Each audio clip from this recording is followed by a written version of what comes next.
Xiao Yan, in his quest to rescue Elder Pill, sought the aid of the Dou Zun of Wind, risking life as he ventured alone into the Four Pavilions Assembly. To his surprise, he reunited with his dear friend Lin Yan after years apart, only to find him under attack by Wang Chen of the Yellow Spring Pavilion. In a critical moment, Xiao Yan intervened to save him. Continuing from previous episode, upon witnessing Elder Pill's dire situation upon breaking through to the Dou Zun level, Xiao Yan resolved to seek the assistance of the Dou Zun of Wind at the Four Pavilions Assembly. However, he first needed to deal with the demonic spot that had plagued him for years. The seal laid by Little Fairy Doctor years ago had gradually weakened over time due to the relentless erosion of the demonic spot. To rid himself of it, Xiao Yan had two options: seek aid from a Dou Zun-level expert, or find one more heavenly flame to refine it. Unfortunately, he didn't meet either condition, yet this breakthrough gave him hope. The demonic spot seemed less invincible than before. Though challenging to refine with his current strength, he decided to gradually do so. With determination, Xiao Yan began using the Crystal Lotus Heart Fire to refine the demonic spot. Observing the inky black lines, a chill ran down his spine. Had he not reached the Dou Zun level, these demonic tendrils could have killed him. But thankfully, he was no longer the inexperienced Dao Huang he once was. Under the gentle roasting of the Crystal Lotus Heart Fire, the demonic spot gradually faded away. In just over 2 hours, the black toxin was completely refined, replaced by a substantial surge of vigorous Dou Qi. Feeling the purity of this Dao Qi, satisfaction graced Xiao Yan's features. He estimated that once fully refined, his strength would leap to that of a 3-star Dou Zun. Pleased with the enhanced Dou Qi within him, Xiao Yan mused, "The effects of this surpass even some 7th-tier pills. That old bastard did give him the good gift." Another strand of black lines emerged, and after a night of refinement, Xiao Yan reached the mid-stage of a 1-star Dou Zun, while the demonic spot shrunk slightly. With his current strength, the demonic spot posed little threat, instead serving as his mobile Dou Qi reserve. "It's time to move on," Xiao Yan muttered to himself. "The Four Pavilions Assembly should be happening in a few days." The next day, bidding farewell to Jin Shi and the others, Xiao Yan swiftly set off towards the Wind Lightning Mountains where the Wind Lightning Pavilion was located. The mountains were bustling with people due to the upcoming Four Pavilions Assembly. After making minor adjustments to his appearance, Xiao Yan blended into the crowd, making his way towards Thunder Mountain. Given his known history with the Wind Lightning Pavilion, openly revealing himself could draw unwanted attention. Besides, with formidable figures like the Dou Zun of Thunder present, it was wise to keep a low profile, despite his recent breakthrough to the Dou Zun level. Xiao Yan followed the group as they continued their journey, eventually coming to a stop during their ascent up the mountain.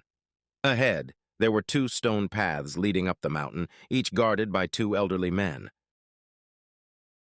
When Xiao Yan's gaze fell upon these 2 figures, his expression tightened. They were the same men who had accompanied Feng Qing Er to the Tianmu Mountains. Their strength was formidable, leaving Xiao Yan uncertain if his altered appearance would pass their scrutiny. As Xiao Yan furrowed his brow, one of the elders in red robes began explaining the entry rules. He stated that to participate in the assembly, one needed to be at least a 3-star Dou Huang, under the age of 30, and withstand his test for 5 rounds. Meeting all 3 criteria was no easy feat, causing quite a stir among the crowd. Most opted for the left path, as fulfilling any one of the conditions was challenging. Resolving to take the left path after considering his options, Xiao Yan was suddenly interrupted by Elder Huo. Wait, it seems you qualify to participate. Why not give it a try?" Xiao Yan replied, "I have no interest in the assembly. I'm merely here to find someone," before continuing towards the mountaintop, leaving the onlookers in disbelief. As Xiao Yan proceeded, Elder Huo's companion frowned and asked, "Is there something off about this person?" Elder Huo replied, "I'm not sure. I only sensed a fluctuation in the surrounding fire elemental energy when he stepped onto the path. But there's something about him that feels unsettling. Perhaps it's just my imagination." As Xiao Yan made his way towards the summit, a splendid rainbow crane swiftly ascended from below, carrying Feng Qing'er. Xiao Yan couldn't help but furrow his brows, realizing he couldn't gauge Feng Qing'er's strength despite his recent breakthrough. It seemed she posed the highest threat. While Tang Ying, Wang Chen, and Mu Qingluan were formidable, none gave Xiao Yan the same sense of danger. Only Feng Qing'er remained enigmatic to him. With little fondness for Feng Qing'er, Xiao Yan couldn't help but feel a tinge of displeasure at the thought of her potentially emerging victory. Muttering to himself, Xiao Yan quickly flew towards the mountaintop. Seeing that the assembly hadn't yet begun, Xiao Yan sat cross-legged on a tree, meditating.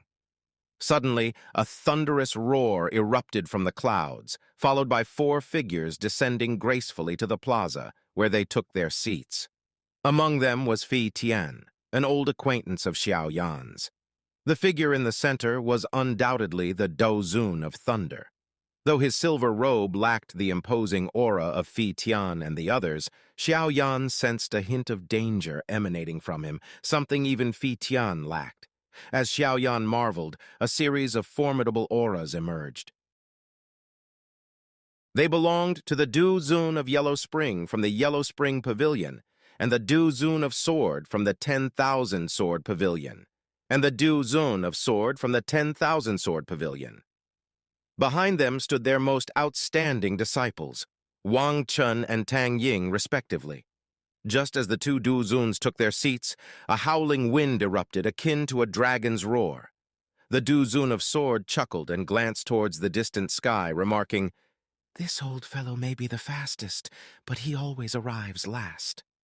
Before his words faded, a swirling green tornado appeared atop the mountain. Xiao Yan's gaze shifted abruptly, fixating on the figure within. The Dou Zun of Wind? At last, Xiao Yan beheld the longtime friend of Elder Pill, the Dou Zun of Wind.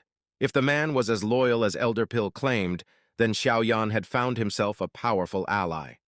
Amidst Xiao Yan's excitement, the Dou Zun of Wind ascended to his seat. Seeing this, the Dou Zun of Thunder and the Dou Zun of Sword smiled and gestured respectfully, acknowledging the seniority of the Dou Zun of Wind. Despite their equal status, they maintained a courteous demeanor. In response to their courtesy, the Dou Zun of Wind smiled back. However, the Dou Zun of Yellow Spring, with his cold and ruthless demeanor, paid little attention, harboring no fondness for the man.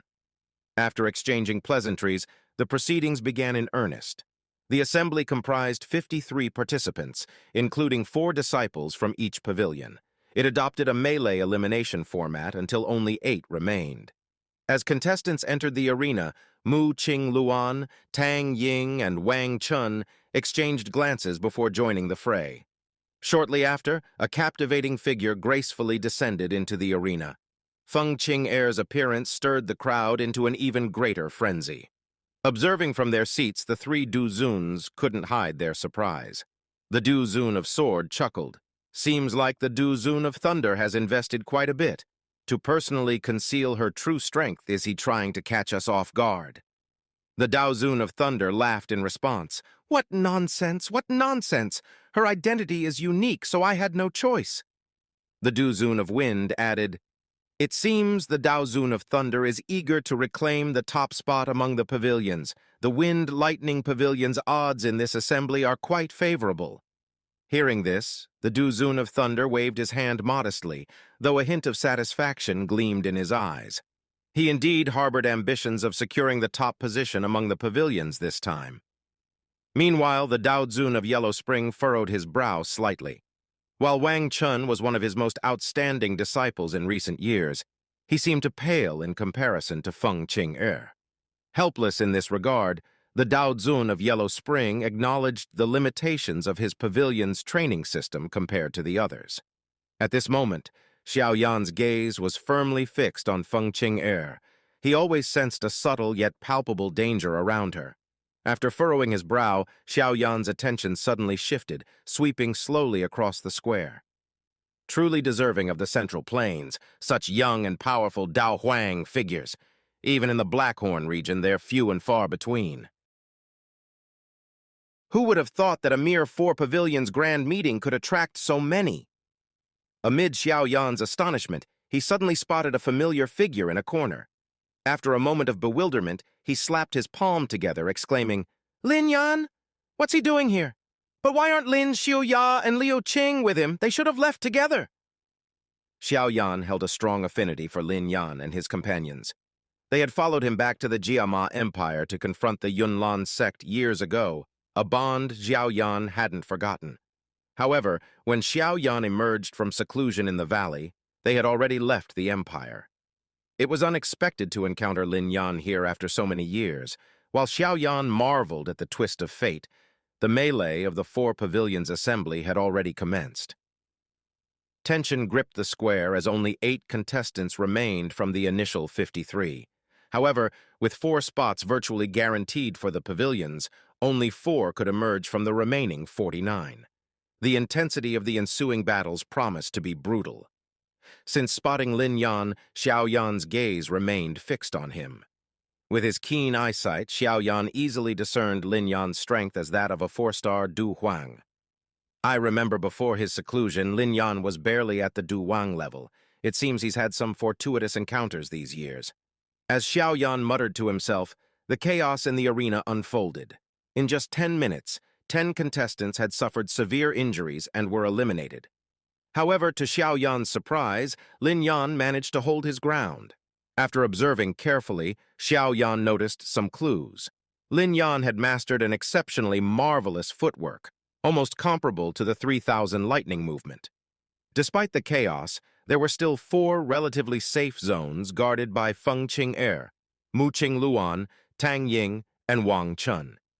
Anyone daring to approach faced fierce attacks immediately. When the number of contestants dwindled to around 11, an unusual calm settled over the chaotic square. These 11 eyed each other warily. Unexpectedly, Lin Yan was among them, though he was currently the weakest. Apart from Feng Qing's group, most were powerful 7- or 8-star Du Huangs. Holding out as a 4-star Du Huang until now was unprecedented in the history of the assembly. However, Lin Yan soon fell victim to a sudden attack from an 8-star Dou Huang. The ferocity of the assault forced Lin Yan to retreat rapidly. Seeing this, Xiao Yan immediately rose to his feet. He wouldn't stand idly by and watch Lin Yan perish. If it came down to life and death, he would intervene. However, the assailant seemed hesitant to deliver the fatal blow, instead gradually driving Lin Yan into Wang Chen's attack range. It was evident the 8-star Du Huang intended to use Wang Chen to kill Lin Yan. As Lin Yan hastily retreated, he suddenly stepped into Wang Chen's attack range, and a surge of black energy shot towards his throat. Lin Yan felt his scalp tingle. After all, the disparity between him and Wang Chen was too vast. Even with his agility, he was no match. Lin Yan shouted, "Stop! I surrender!" But Wang Chen responded with a cold laugh. He had a bloodthirsty nature. Once he made a move, blood was sure to flow. There was no turning back for him. However, at that moment, Lin Yan found himself powerless to evade. Just as he prepared to close his eyes and accept his fate, a forceful suction surged from behind. In an instant, he felt a warm hand patting his shoulder. Then a voice, tinged with familiarity and resignation, sounded in his ear. "What are you doing here, getting involved in this kind of mess?"